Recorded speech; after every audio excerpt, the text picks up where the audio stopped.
Hello everyone. स्वागत है आपका पाठशाला ऋषिकेश के यूट्यूब चैनल पर। आज जो हमारा वीडियो लेक्चर है, मतलब आज से हम जो शुरू कर रहे हैं वो है इंडियन पॉलिटी, इंडियन कॉन्स्टिट्यूशन। आपके एग्ज़ाम के लिए मोस्ट इम्पॉर्टेंट पार्ट है, और क्योंकि एक सबसे छोटा पार्ट है अगर जीएस में देखा जाए, और इसमें से क्वेश्चन जो होते हैं वो बहुत डायरेक्ट आते हैं।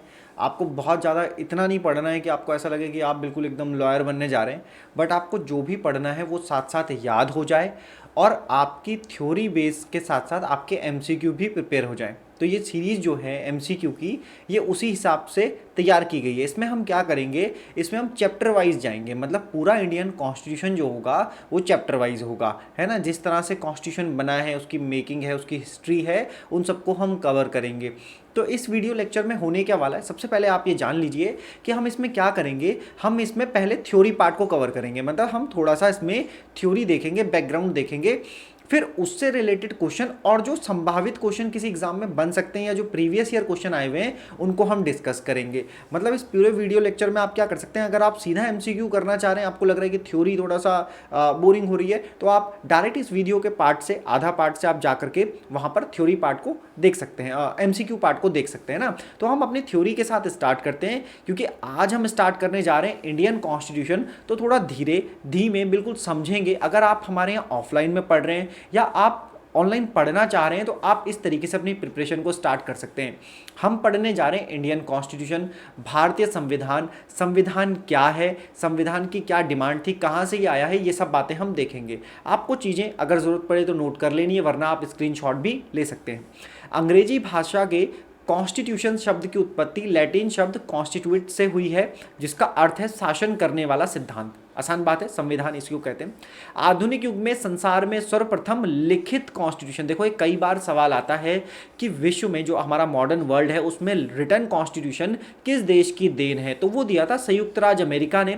1787 में बन करके वो तैयार हुआ था। 1776 से बात चल रही थी कि भाई हमें एक कॉन्स्टिट्यूशन बनाना है, उसके ऊपर कार्रवाई चल रही थी। तो यूएसए ने, जो अमेरिका है मतलब, उसने क्या किया, उसने रिटन कॉन्स्टिट्यूशन पहली बार दुनिया को दिया। यहां से हम रिटन कॉन्स्टिट्यूशन का मतलब समझे। उससे पहले विधान तो बनते ही थे, संविधान निरंतर बनते थे, है ना। कभी राजाओं के टाइम में, हमारे जो राजा भारत में रियासत वाले, उन्होंने संविधान बनाया, लेकिन उन्होंने कभी भी एक लिखित हर चीज़ को एज अ गारंटी के तौर पे देना ये नहीं समझा। यूरोप की बात करें, यूरोपियन कंट्री में अगर आप देखते हैं तो पहला संविधान जो था वो नीदरलैंड में बना, है ना, जो वर्तमान में अभी भी चल रहा है। तो छोटी सी बात थी। उससे पहले संविधान का प्रयोग देख लेते हैं। छोटी सी एक बात है, इंफॉर्मेशन है कि संविधान का निर्माण सर्वप्रथम एथेंस, यूनान से हुआ था। हम भारतीय संविधान तक जाएंगे, लेकिन संविधान की उससे पहले की भी तो हिस्ट्री है, ठीक है। एथेंस, एथेंस कौन, यूनान, आज का जो ग्रीस है उसको आप समझते हैं। आधुनिक युग में यूएसए का संविधान बना, बात सही, जो लिखित रूप में था। इंग्लैंड को संसदीय सरकार का, देखिए हम पढ़ेंगे पार्लियामेंट्री फॉर्म ऑफ गवर्नमेंट या संसदीय गवर्नमेंट, है ना, संसद की सरकार, तो संसदीय सरकार का उद्गम स्थान कहा जाता है। संयुक्त राज्य अमेरिका को अध्यक्षात्मक, मतलब यहां पर जो प्रेसिडेंशियल फॉर्म ऑफ गवर्नमेंट है वो देखने को मिलती है। तथा स्विट्जरलैंड में गणतंत्र या लोकतंत्र की, स्विट्जरलैंड को गणतंत्र या लोकतंत्र की जननी कहा जाता है, मतलब रिपब्लिक डेमोक्रेसी का जननी कहा जाता है। नागरिकों के मौलिक अधिकार एवं मौलिक कर्तव्य, नीति निदेशक तत्वों आदि का उल्लेख होता है संविधान में, उसमें उल्लेख किया गया है। यही सब चीज़ें हमें संविधान में देखने को मिलेंगी। अब भारत के संदर्भ में आते हैं। आप सभी को पता है कि भारत रहा है अंग्रेजों का गुलाम, अंग्रेजों का गुलाम रहा है। तो उस ड्यूरेशन में जब भारत आज़ादी का लड़ाई लड़ रहा था, तो भारत ने अलग अलग टाइम पीरियड पर संविधान सभा की मांग की, संविधान बनाने की मांग की, भारतीयों के लिए संविधान का उल्लेख किया। उसमें पहला नाम आता है लोकमान्य बाल गंगाधर तिलक ने, जब 1895 के स्वराज्य विधेयक में उन्होंने एक संविधान सभा का नाम किया, जिक्र किया कि एक संविधान सभा होनी चाहिए।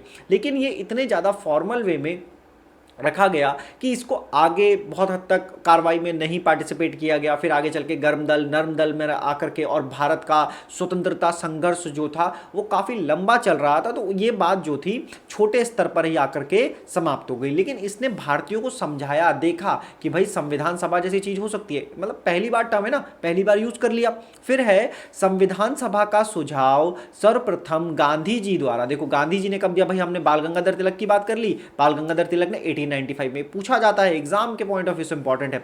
संविधान सभा का सुझाव सर्वप्रथम गांधी जी के द्वारा 1922 में हरिजन नामक पत्र में स्पष्ट कहा गया कि भारत का संविधान भारतीयों को स्वयं बनाने का अधिकार होगा। इसे 1922 ना कर करके आप कर लीजिए 1932, कभी ऐसी ऐसी छोटी मोटी गलती हो सकती है। भारत का संविधान भारतीयों को स्वयं बनाने का अधिकार होगा और भारतीयों को बनाना चाहिए। इस बात को लेकर हरिजन सेवक संघ के जो हरिजन पत्रिका थी उसमें ये छापा गया। फिर आगे है जो बिल्कुल एकदम औपचारिक रूप से उसकी तैयारी की गई, भारतीय संविधान का निर्माण एक संविधान सभा द्वारा किया जाए। आप ये टर्म देख रहे हैं, संविधान सभा, यही भारतीयों का संविधान बनाएगी। तो 1934 में सर्वप्रथम संविधान सभा के लिए एक औपचारिक रूप से एक निश्चित मांग पेश की गई थी। देखो किसने मांग पेश की थी, तो देखिए कुछ समय में नाम आता है एम.एन. रॉय। एम.एन. रॉय साहब ने 1934 में स्वराज पार्टी की तरफ से ये डिमांड पेश की थी। अगस्त 1940 में, अब अंग्रेजों की बात है, भारतीय स्वतंत्रता जो हमारा है संघर्ष है उसमें हम देखते हैं कि एक अगस्त प्रपोजल लाया जाता है। कब? अगस्त प्रपोजल लाया जाता है, जब सेकेंड वर्ल्ड वॉर चल रही होती है ना, तब ये लेकर के आते हैं अगस्त प्रपोजल में। पहली बार संविधान सभा की मांग को ब्रिटिश सरकार ने आधिकारिक रूप से स्वीकार किया। कभी कभी सवाल पूछा जाता है कि संविधान सभा की मांग को आधिकारिक रूप से ब्रिटिश सरकार ने कब, है ना, ब्रिटिश सरकार ने कब स्वीकार किया था। क्रिप्स प्रस्ताव, क्रिप्स मिशन 1942, अगेन क्वेश्चन है। स्पष्ट रूप से संविधान सभा की रूपरेखा की बात की गई। क्रिप्स मिशन ने भी माना था। देखो 1940 से अगर हम 46 तक के टाइम ड्यूरेशन की बात करें तो उस समय क्या था कि उस समय सेकेंड वर्ल्ड वॉर का टाइम पीरियड था। मतलब ब्रिटिश जो था वो डोमिनेंस सा महसूस कर रहा था, उसको डोमिनेट किया जा सकता था बड़ी आसानी के साथ, उसको समझाया जा सकता था कि भाई कर क्या रहे हैं कि आपको भारत को अब आज़ाद करना होगा, भारत आपके साथ सेकेंड वर्ल्ड वॉर में पार्टिसिपेट नहीं कर रहा है। भारतीयों को वो अपने साथ सेकेंड वर्ल्ड वॉर में मिलाने के लिए भारतीयों को नए नए प्रपोजल दे रहा था, है ना। अगर देखो सेकेंड वर्ल्ड वॉर की मैं बात करूं तो सेकेंड जो वर्ल्ड वॉर थी वो कब से कब तक थी, तो आपको याद रखना है 1939 से 45 तक थी, ठीक है। इस ड्यूरेशन में अगस्त प्रपोजल लाया जा रहा है अगस्त प्रपोजल लाया जा रहा है। कहा गया कि भाई देखो हम तुम हमारा ये प्रपोजल स्वीकार करो, हम संविधान सभा बनाएंगे, एक युद्ध के लिए कमेटी बनाओ, तुम हमारा युद्ध में साथ दे दो, लेकिन हम जब संविधान सभा बनाएंगे वो युद्ध के बाद बनाएंगे, मतलब जब उसका नतीजा आ जाएगा तब हम बनाएंगे। भारतीयों को इस बात पर भरोसा नहीं था, तो भारतीयों ने नहीं माना, लेकिन उन्होंने कम से कम आधिकारिक रूप से संविधान सभा की मांग तो मान ली। अब क्रिप्स मिशन है, समझो 1942, क्योंकि अगस्त प्रपोजल हमने नहीं माना, भारतीयों ने नहीं माना, ठीक है। अब क्रिप्स मिशन भेज दिया उन्होंने फिर से कि भारतीयों को मनाना है भाई कि सेकेंड वर्ल्ड वॉर में पार्टिसिपेट कर लो। 1942 का जैसे ही क्रिप्स मिशन आया, संविधान सभा की इसमें भी बात लिखी गई, रूपरेखा इसमें भी तैयार थी, लेकिन भारतीयों ने फिर नहीं माना, क्योंकि वो फिर से कह रहे थे कि हम आपको कब बात करेंगे, युद्ध खत्म होने दो, युद्ध में आप साथ दे दो, उसके बाद हम आपकी संविधान सभा बनाएंगे, आपके लिए आपको डोमिनियन अधिराज्य हमें देना होगा, हम इन सब पे बातें करेंगे, लेकिन कब, वॉर के बाद करेंगे। बातें आई गई हो गई, भारतीयों ने फिर नहीं माना। अब जब 1945 पे भारत ने इस मिशन के बाद, याद रखना क्रिप्स मिशन के बाद भारत ने एक मूवमेंट चलाया जिसको हम कहते हैं क्विट इंडिया मूवमेंट या भारत छोड़ो आंदोलन। आप सभी को मालूम होगा भारत छोड़ो आंदोलन 1942 का, कब का, 1942 का। यह आंदोलन इसी के बाद चला, क्रिप्स मिशन के फेल होने के बाद चला भारत छोड़ो आंदोलन। जब यह आंदोलन चलाया गया, भारत छोड़ो आंदोलन चलाया गया, तो अंग्रेज और ज़्यादा परेशान हुए। उनको 1.5 से 2 साल लगे उनको ये आंदोलन समाप्त करने में, लेकिन वो समझ चुके थे कि अब भारत गुलामी की जंजीरों में नहीं जकड़ा रहेगा, उसको आज़ादी देनी होगी। ब्रिटेन में चुनाव हुए, ब्रिटेन में सरकार बदल गई, सरकार बदली तो भावनाएं बदल गई सरकार की, और उन्होंने भारत को आज़ाद करने का अनाउंसमेंट 1942 के एंड में आते आते कर दिया, है ना। 1944 में उन्होंने डिसाइड किया कि हम भारत को आज़ाद करेंगे, लेकिन भारत कम से कम अपने लिए एक संविधान तो बना ले, एक संविधान बनाने लायक तो हो जाए। देश चलाएगा कैसे, अगर हम आज़ाद कर देंगे तो आप देश चलाओगे कैसे। तो एकदम सैद्धांतिक रूप से समझा करके उन्होंने चीज़ों को तैयार किया, और 1946 में एक ब्रिटिश मंत्रिय मंडल, है ना, एक मिशन, एक और जो मिशन था, एक कमीशन जो था वो भारत में भेजा, जिसको हम नाम से जानते हैं कैबिनेट मिशन। कैबिनेट मिशन आया 1946, कैबिनेट मिशन आया 1946 में आया कैबिनेट मिशन, ठीक है, 1946 में। इसका उद्देश्य क्या था, आगे पढ़ेंगे और समझेंगे चीज़ों को। देखो समझते रहना, अगर चीज़ें तुम्हें यहाँ से समझ आ रही हैं तो तुम डायरेक्ट एमसीक्यू में भी जा सकते हो, कोई बड़ी बात नहीं, आगे एमसीक्यूज ही तुम्हें मिलने वाले हैं। कैबिनेट मिशन योजना। कैबिनेट मिशन योजना क्योंकि मैंने बताया 1946 में आया, पूछा जाता है कैबिनेट मिशन कब आया, संविधान सभा का निर्माण किस मिशन के अंतर्गत हुआ। फिर पूछा जाता है इसमें कितने लोग थे, तो 3 लोग थे। कौन कौन थे भाई? पैथिक लॉरेंस थे, भारत के सचिव थे उस समय पर। ब्रिटेन व्यापार बोर्ड के अध्यक्ष थे स्टेफोर्ड क्रिप्स, तथा नौसेना अध्यक्ष थे एबी अलेक्जेंडर। ठीक है, ये 3 लोग थे, मतलब पैथिक लॉरेंस याद कर लो, स्टेफोर्ड क्रिप्स याद कर लो, एबी अलेक्जेंडर, ये कैबिनेट मिशन के लोग हैं। आ रही है इतनी बात समझ में? अब मजे की बात समझना, पैथिक लॉरेंस जो एक कैबिनेट मिशन आया ना, इसके अध्यक्ष हैं। मतलब जो ये आयोग आया है भारत में, जिसका मकसद है कि संविधान सभा बना दो, संविधान सभा बना देंगे, कोई प्रॉब्लम की बात नहीं है। अब संविधान सभा जब बना रहे हो तो संविधान सभा में जो कैबिनेट मिशन है उसमें 3 लोग आए हुए हैं, तो कैबिनेट मिशन को हेड कौन कर रहा है? पैथिक लॉरेंस कर रहा है, पैथिक लॉरेंस कर रहा है अध्यक्ष। ये कई बार लोग कंफ्यूज होते हैं कि स्टेफोर्ड क्रिप्स आया अध्यक्ष है इसका, इसका नहीं था। इससे पहले जो क्रिप्स मिशन आया था उसका अध्यक्ष था क्रिप्स, है ना। अब ये जो अध्यक्षता में आया है वो आया है पैथिक लॉरेंस। आ रही है इतनी बात समझ में? कैबिनेट का मिशन का मूल उद्देश्य क्या था ये पढ़ लो, बेसिक बेसिक चीजें, कि कांग्रेस और मुस्लिम लीग के बीच समझौता कराया जाए और भारत की संविधान सभा का गठन किया जाए। भारत की संविधान सभा का गठन किया जाए। कैसे गठन किया जाए भारतीय संविधान सभा का? सवाल ये है। तो सवाल का है तो जवाब भी ये रहा कि भारत में संविधान सभा का जो गठन था वो कैबिनेट मिशन योजना के प्रावधानों के अनुसार अप्रत्यक्ष रूप से कैसे किया गया? अप्रत्यक्ष रूप से राज्यों की जो विधानसभाओं द्वारा नवंबर 1946 में किया गया था। भाई मार्च में आया, जुलाई तक बात बन गई, अगस्त के बाद चुनाव होने संपन्न हुए, धीरे धीरे चुनाव होकर विधानसभाओं द्वारा चुना गया, मतलब अप्रत्यक्ष रूप से चुना गया। संविधान सभा का गठन अप्रत्यक्ष रूप से हुआ। जब भी ये पूछा जाए कि प्रत्यक्ष, तो जब प्रत्यक्ष रूप में जब जनता पार्टिसिपेट करती है, जब पर्टिकुलर व्यक्ति लोग वहाँ की वो लोग पार्टिसिपेट करते हैं तो हम उसे प्रत्यक्ष में काउंट करते हैं, डायरेक्ट में काउंट करते हैं, है ना। ये चीज़ आपको समझ आई होगी। मतलब संविधान सभा का जो गठन हो रहा है वो हो रहा है किसके कहने पर? कैबिनेट मिशन के अनुसार। किसके? कैबिनेट मिशन के अनुसार हो रहा है गठन। तो जब गठन हुआ तो अब सवाल आता है, संविधान सभा बन गई। संविधान सभा का काम क्या? संविधान सभा अपने नाम के अनुरूप बन रही है, संविधान को बनाने के लिए बन रही है संविधान सभा। तो जब शुरुआत में बनी तो उसके सदस्यों की संख्या पूछी जाती है, 389 थी, जिनमें प्रांत मतलब प्रोविंस स्टेट, उस समय पर प्रांत कहा जाता था। अब स्टेट आप राज्य, है ना, उत्तराखंड आप देख रहे हो, यूपी आप देख रहे हो, गुजरात देख रहे हो, राजस्थान देख रहे हो, बिहार देख रहे हो, तो वही प्रोविंस 292 292 प्रांत थे। कितने? 93 देसी रियासतों से चुने जाने थे। ये लोग हैं, सदस्य हैं 389। 292 तो प्रांत बोला स्टेट, 93 देसी रियासत मतलब राजे रजवाड़े जो उस समय पर थे, उनकी संख्या कितनी थी भाई? 93 थी, पूछ लिया जाता है एग्जाम में। और 4 कमिश्नरी क्षेत्र भी थे। प्रत्येक प्रांत और देशी रियासतों को अपनी जनसंख्या के संविधान सभा में जनसंख्या के आधार पर प्रतिनिधि निर्धारित किए गए। 10 लाख पर अमूमन ऐसा माना गया कि 10 लाख पर एक, है ना। अब कम ज़्यादा चल जाए लेकिन हमें जो आंसर देना होता है वो 10 लाख के हिसाब से ही होता है।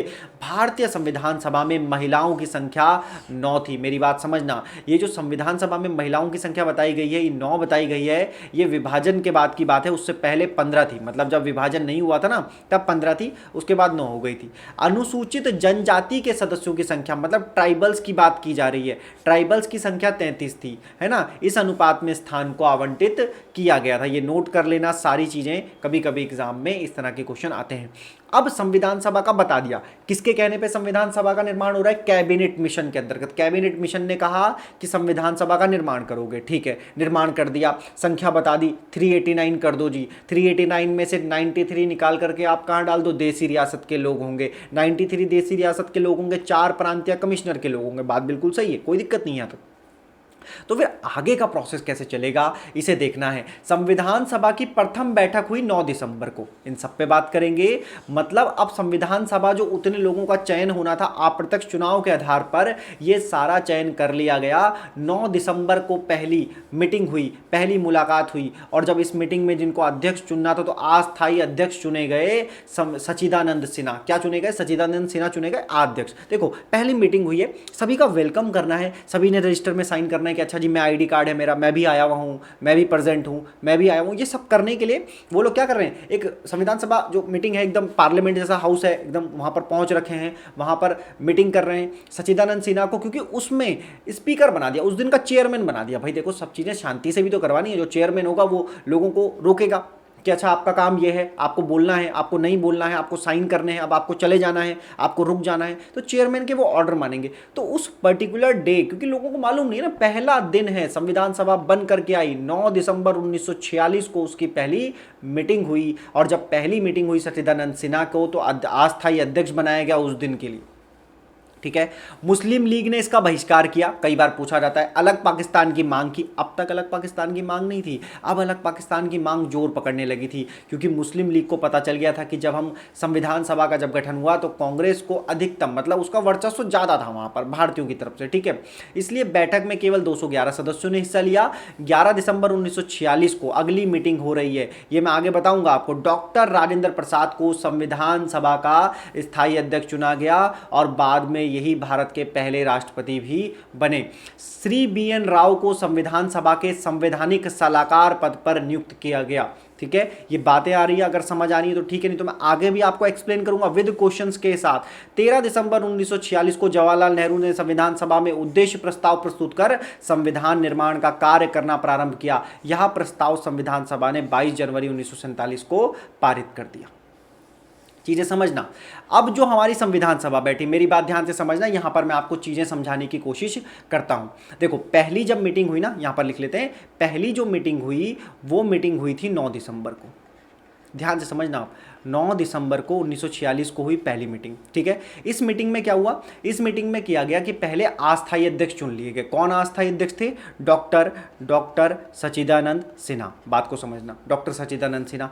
अगली मीटिंग हुई, ये वाली मीटिंग तो हो गई, अगली मीटिंग हुई 11 दिसंबर को, ईयर 1946। इस दिन परमानेंट अध्यक्ष चुन लिए गए। अब देखो, डॉक्टर सच्चिदानंद सिन्हा को ही परमानेंट अध्यक्ष क्यों नहीं चुन लिया गया, इसके पीछे कई कई तर्क दिए जाते हैं, जिनमें से एक तर्क काफ़ी अच्छा है कि उनका स्वास्थ्य जो था वो बहुत अच्छा नहीं था, क्योंकि बुजुर्ग भी थे और स्वास्थ्य बहुत अच्छा नहीं था, ऐसा उन्होंने बताया है। संविधान सभा में अपना एक लेटर दिया था और कहा था कि मैं दोपहर के बाद मैं शारीरिक कारणों से काम करने में असमर्थ हूँ। तो इसलिए डॉक्टर राजेंद्र प्रसाद को सर्वसम्मति से 11 दिसंबर को इस संविधान सभा का परमानेंट अध्यक्ष या स्थायी अध्यक्ष बना दिया गया।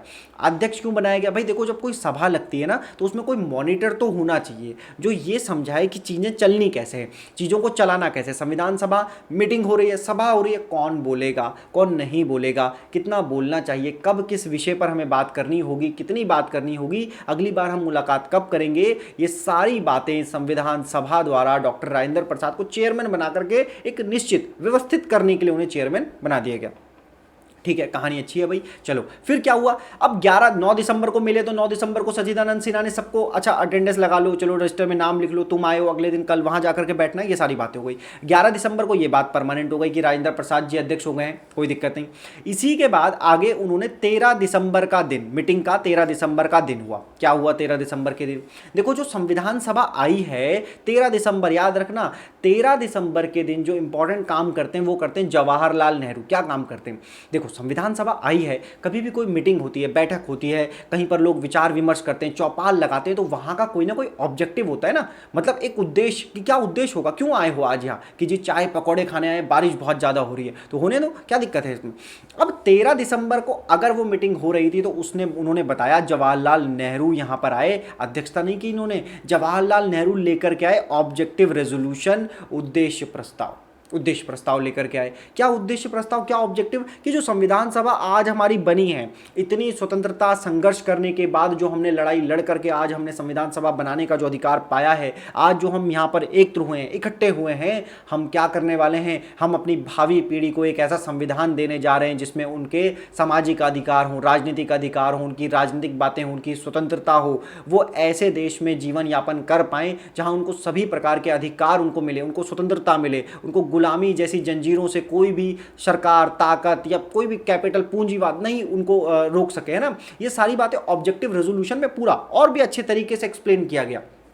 13 दिसंबर को यह बता दिया गया कि हम संविधान सभा में जब आए हैं तो हम क्या काम करेंगे, किस दिशा में काम करेंगे, ये बात बताई गई 13 दिसंबर को। और 13 दिसंबर को जब ये बात बताई गई तो इस ऑब्जेक्टिव रेजोल्यूशन को कब पास किया गया, तो 22 जनवरी 1947 को इस ऑब्जेक्टिव रेजोल्यूशन को संविधान सभा में पास कर दिया गया। देखो, जब ऑब्जेक्टिव रेजोल्यूशन है ना, जवाहरलाल नेहरू पढ़ रहे हैं, ठीक है, बाकी सभी के पास वो कॉपियां हैं, जो उस पर लिखा हुआ है भाई ऑब्जेक्टिव रेजोल्यूशन की क्या काम करेंगे, सभी ने वो पढ़ा, सभी ने उस पर डिस्कस किया, सभी ने उस पर, किसी ने उस पर खिलाफ बोला, किसी ने उसकी मेरिट डीमेरिट को गिनाया, किसी ने बोला कि हम इस काम को ऐसे भी कर सकते हैं, इस पर ये पॉइंट बिंदु भी होना चाहिए। इन सब बातों पे ऑब्जेक्टिव रेजोल्यूशन के बारे में जब 22 जनवरी 1947 को संविधान सभा ने उसे पास कर दिया, उसके बाद आगे चलकर कई सारी समितियों का भी निर्माण किया गया। ऑब्जेक्टिव रेजोल्यूशन के आधार पर कई सारे अलग संविधान, कई देशों के संविधानों को पढ़ने के आधार पर भारतीय संविधान सभा ने एक संविधान बनाया। संविधान बनाने में टोटल जो समय लिखा है, देखो यहाँ पर समय लगा है लगभग 3 साल का, 2 वर्ष 11 महीने और 18 दिन। ये संविधान बन करके जब तैयार हुआ तो तारीख थी 26 नवंबर 1949 की तारीख थी, 26 नवंबर की तारीख थी। ठीक है, तैयार हो गया। इस दिन पूरा जो संविधान था वो हमने लागू नहीं किया, इस दिन हमने उसे अपना लिया, अपनाया, साइन कर दिए। हमने कहा कि हम लागू करेंगे 26 जनवरी 1950 को हम लागू करेंगे। हम इस दिन क्यों लागू करेंगे, इसके लिए भी मैंने एक डिटेल वीडियो बनाया हुआ है। 26 जनवरी का दिन बड़ा इंपॉर्टेंट होता है क्योंकि भारतीय इतिहास में, स्वतंत्रता इतिहास में 26 जनवरी के दिन हमने पहली बार 1930 में एक स्वतंत्रता दिवस मनाया था। उसको यादगार बनाने के लिए हमने 26 जनवरी के दिन को चुना और 1950 को भारत में पूरा संविधान, जो संविधान सभा ने बनाया, उसको लागू कर दिया। क्या बनाया वो आगे पढ़ेंगे, पूरा संविधान पढ़ना है, अभी तो हम प्रोसेस में पढ़ रहे हैं सिर्फ, है ना। संविधान सभा को ही आगामी संसद के चुनाव तक, क्योंकि देखो अभी तो संविधान सभा बनी थी, देश चलाने के लिए संसद थोड़ी ना बनी है, सरकारें थोड़ी ना बनी है, तो बोला जब तक नए चुनाव ना हो जाए। अब देश में संविधान बन चुका है, संविधान के हिसाब से सरकार बनेगी, संविधान काम करेगी, सरकारें काम करेंगी, प्रधानमंत्री बनेंगे, सरकारें बनेंगी, इंस्टीट्यूशन बनेंगे, है ना, सारा सिस्टम रोड पे आएगा, मतलब अब काम करने लगेगा, रोड पे ट्रैक पे आएगा और काम करने लगेगा, बात इतनी है। लेकिन कहानी ये है कि जब सिस्टम आएगा तो भाई चुनाव करवाने होंगे देश में। जब तक चुनाव हो, अभी तो 1950 है ना, जब तक देश में चुनाव हो तब तक आपको क्या करना है, तब तक आपको जो संविधान सभा बनी है वो संसद के तौर पर भी काम करेगी, ये बोल दिया गया। ठीक है, भारत में चुनाव हुए 1952 में, 1952 में कंप्लीट हुए पहले चुनाव, पहले जो चुनाव हैं वो हुए 1952 में हुए। इतनी बात आ रही है समझ में, अब समझना।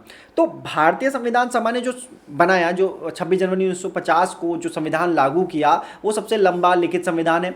इसमें लगभग 13 समितियां बनी, उसके बाद और भी कई सारी समितियां बनी। इन समितियों ने अगस्त 1947 तक अपनी अपनी रिपोर्ट्स भेजी और उसके पश्चात उन रिपोर्ट्स पर संविधान सभा ने विचार किया और फिर उसको हमारे संविधान के रूप में लेकर के आ गए। आ रही है बात समझ में? आपको इतनी सारी चीज़ें समझ आई होंगी अभी तक कि हम संविधान सभा, जो कैबिनेट मिशन 1946 के तहत, कैबिनेट मिशन 1946 के तहत गठित की गई। उसके बाद क्या चीज़ें हुई कि उसके बाद संविधान सभा बनी। संविधान सभा की पहली मीटिंग कब हुई? तो पहली मीटिंग हुई 9 दिसंबर 1946 को। ये क्या है? ये है पहली बैठक, ये है पहली बैठक। ठीक है, इसी तरह से फिर सेकंड बैठक है भाई 11 दिसंबर को। इसी तरह से तीसरी मीटिंग है 13 दिसंबर को। 1946 है, 1946 है। अब यहाँ पर डॉक्टर सच्चिदानंद सिन्हा, यहाँ पर राजेंद्र प्रसाद, यहाँ पर ऑब्जेक्टिव रेजोल्यूशन, उद्देश्य प्रस्ताव। ये उद्देश्य प्रस्ताव पे मैं इतना जोर इसलिए दे रहा हूँ क्योंकि यही आपके संविधान की वर्तमान समय में प्रस्तावना है। संविधान इस तरीके से बन करके तैयार होगा। तो देखो, संविधान प्रस्तावना के अनुसार बना और चीज़ें इस तरह से चलती रही। समितियों ने काम करा। समितियों ने क्या काम करा इसको भी हम डिस्कस करेंगे। जो ये वाला पार्ट आपका होने वाला है, ये संविधान सभा की संरचना से, संविधान सभा कैसे बनी, कितने सदस्य थे, क्या मेंबर थे, किसने कब रिकमेंडेशन उसकी दी, क्या कहानी उसके पीछे की रही, उन सब हम जिक्र करेंगे।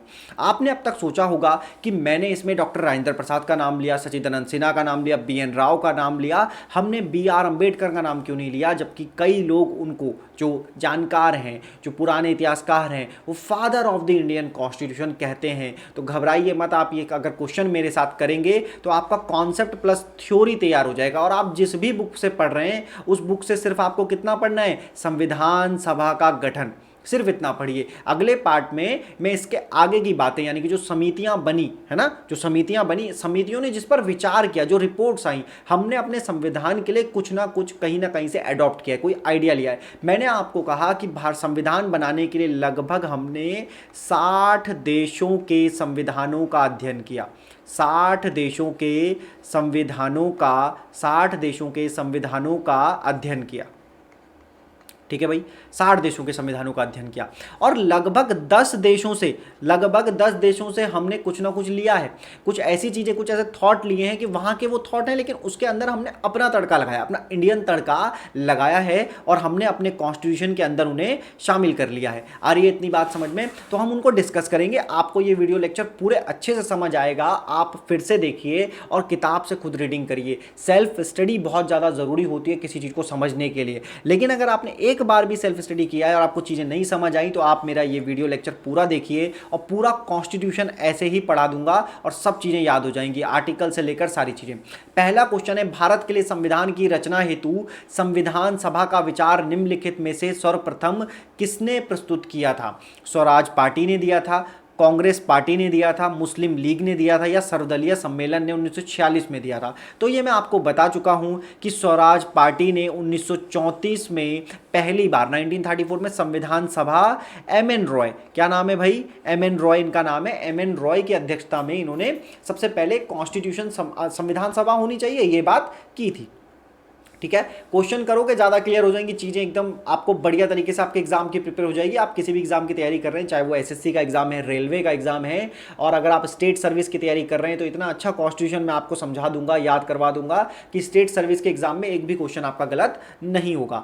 स्वतंत्रता के पूर्व के दिनों में प्रारंभ में किसने संविधान निर्मात्री सभा का विचार प्रस्तुत किया था? एम.एन. रॉय ने, बी.आर. अम्बेडकर ने, एनी बेसेंट ने, जवाहरलाल नेहरू ने। तो क्वेश्चन वही था, एम.एन. रॉय मेरे को आपको नाम देना था, मैंने आपको बता दिया। ठीक है, आगे चलते हैं। एक निर्वाचित संविधान सभा द्वारा भारत के संविधान का निर्माण करने का प्रस्ताव किया गया था।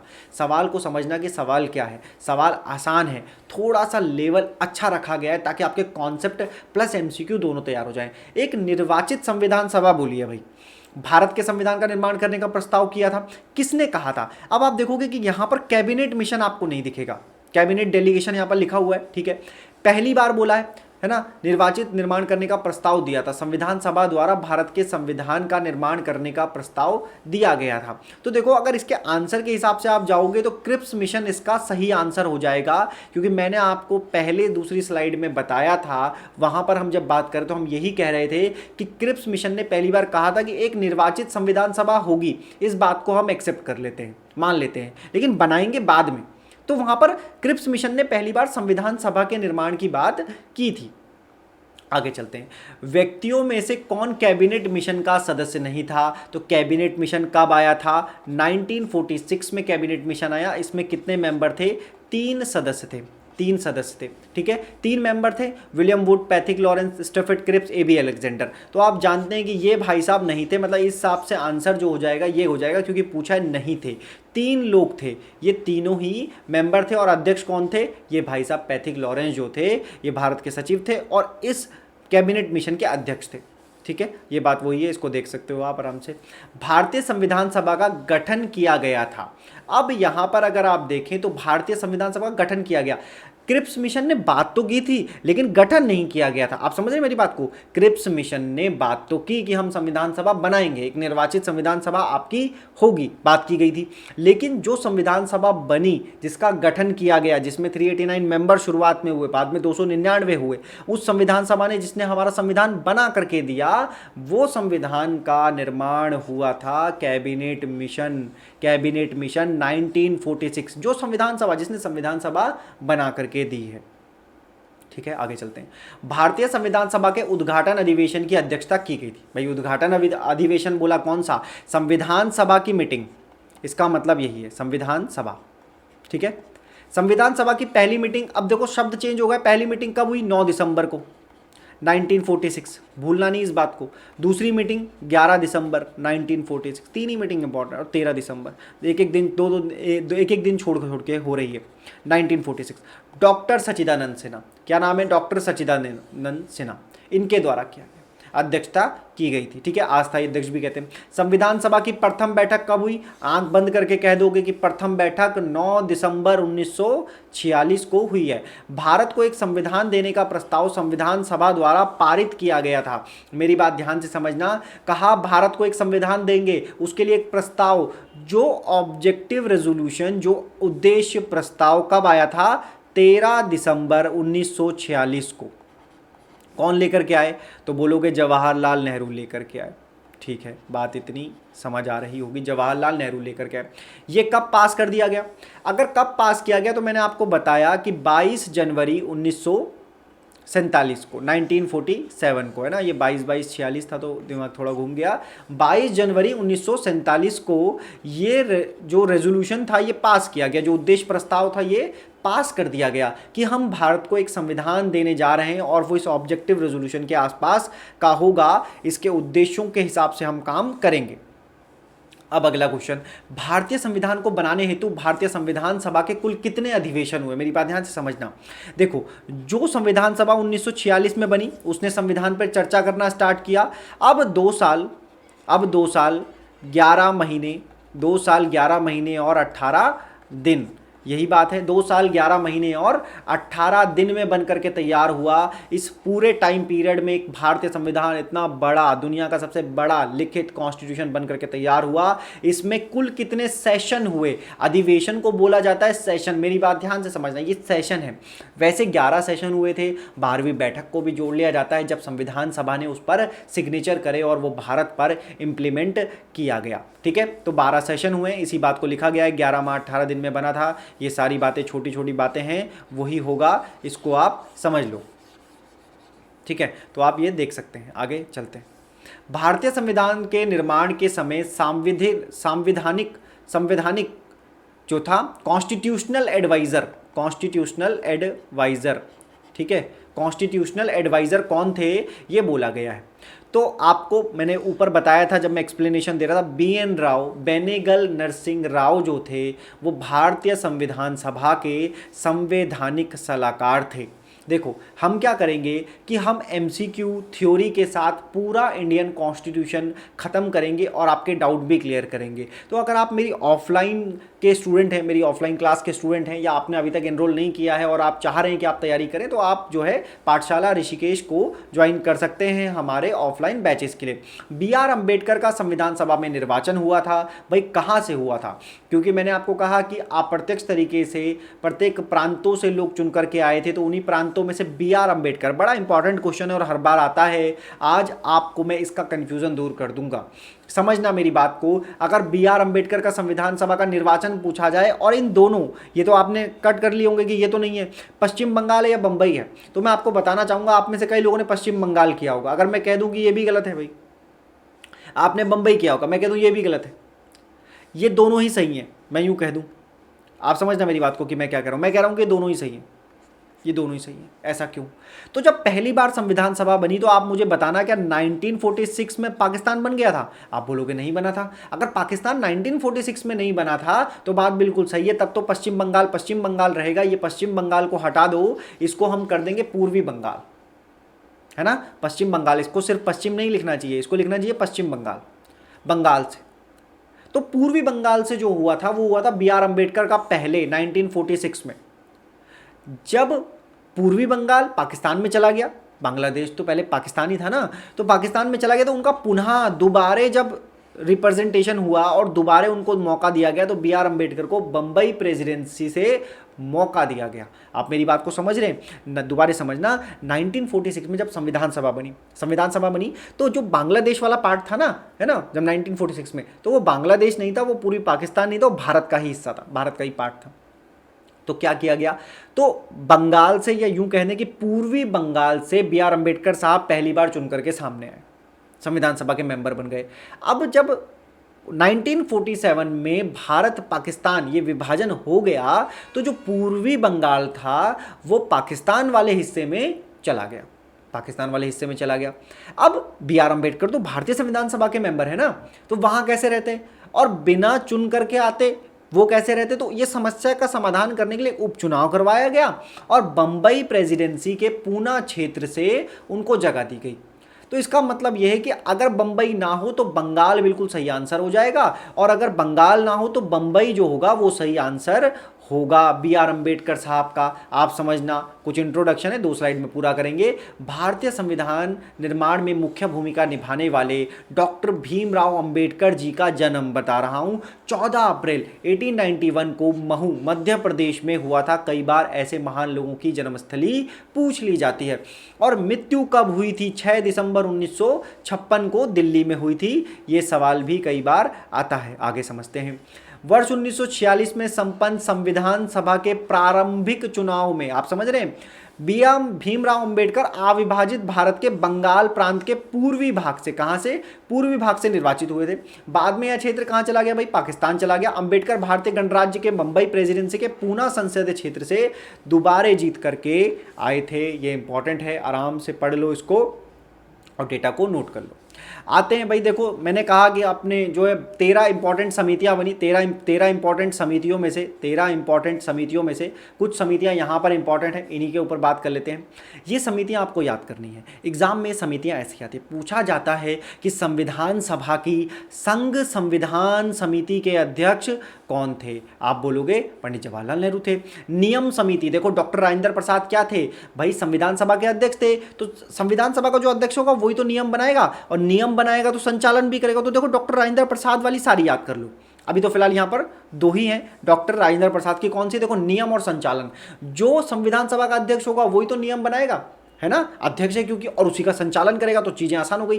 प्रारूप समिति, B R Ambedkar drafting committee, कई बार एग्जाम में आता है और बहुत आसान भी है। 7 लोग इसमें टोटल थे।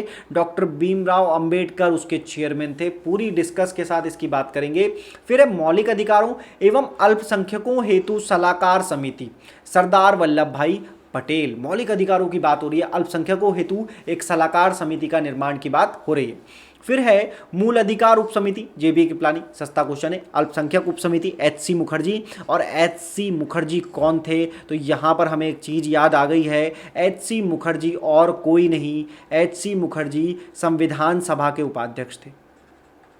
क्या थे? संविधान सभा के उपाध्यक्ष, है ना, जिन लोगों को वाइस चेयरमैन ऐसे कह सकते हैं, या वाइस प्रेसिडेंट कह दो, वाइस चेयरमैन कह देते हैं। वाइस चेयरमैन किसके वाइस चेयरमैन थे? दोबारा सुन लो, एच.सी. मुखर्जी जो थे, एच.सी. मुखर्जी जो थे ये वाइस चेयरमैन थे, है ना, उपाध्यक्ष थे। जैसे जो संविधान सभा है, संविधान सभा के अध्यक्ष हुए डॉक्टर राजेंद्र प्रसाद और उपाध्यक्ष हुए एच.सी. मुखर्जी, ठीक है। फिर है संघ शक्ति समिति। देखो अब जहाँ जहाँ ये संघ वर्ड मिलेगा ना तुम्हें, यहाँ पर कौन व्यक्ति देखने को मिलेगा? पंडित जवाहरलाल नेहरू। मेरी बात ध्यान से समझना, यहाँ देखा तुमने संघ संविधान समिति पंडित जवाहरलाल नेहरू, संघ शक्ति समिति, तो जहाँ जहाँ संघ मिले इसका मतलब पंडित जवाहरलाल नेहरू। याद कर लो, आसान है ना समझाने के लिए। फिर बोला प्रांतीय संविधान समिति, तो सरदार वल्लभ भाई पटेल को कौन नहीं जानता है कि ये होम मिनिस्टर थे।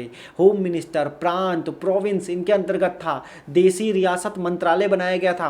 भारत में कई सारी रियासतों को भारत में मिलाने का जो दायित्व दिया गया था वो वल्लभ भाई पटेल को दिया गया था। तो प्रांतों से आप ये भी याद रख सकते हैं। इस तरह से संविधान सभा की जो मांग थी, संविधान सभा जो बनकर के आई, संविधान सभा ने भारतीय संविधान के लिए जो काम किया वो थोड़ा सा पढ़िए, क्वेश्चन को समझिए, इस थ्योरी वीडियो लेक्चर को दोबारा देखिए और बेसिक अंडरस्टैंडिंग के साथ आगे बढ़िए। सेकंड पार्ट में हम इन समितियों द्वारा जो हमने sources of the Indian constitution use किए, जो हमने भारतीय संविधान के विदेशी स्रोत लिए कि हमने कहां से क्या चीज अडॉप्ट की और उसको कैसे बनाया और कहां पर रखा, इन सब बातों पर हम एक वीडियो लेक्चर करेंगे। आपको ये वीडियो लेक्चर पसंद आया तो आप हमें बता सकते हैं और आगे चलते हैं नेक्स्ट की तरफ, ठीक है। इस वीडियो लेक्चर में इतना ही था, तो थैंक यू वेरी मच।